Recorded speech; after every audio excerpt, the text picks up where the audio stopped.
For this veggie broth, you're going to use some different scraps.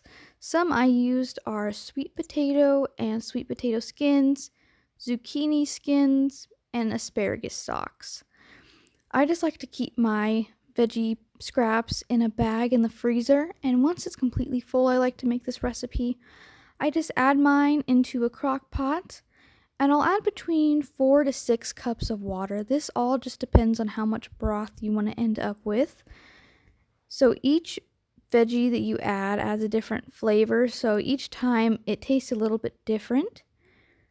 I keep mine on high the whole time, and I cook mine between 2 to 4 hours, and I add some bay leaf. I also went ahead and added some fresh oregano to mine, and my son was also helping me season it, so you'll see his little hand.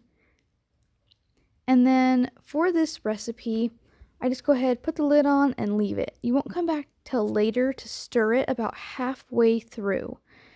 And once it's melted down, you can kind of see the different veggies I have in mine. So some I have are leeks. I know there's onion skins in there, bigger chunks of sweet potato, tomato, garlic rind.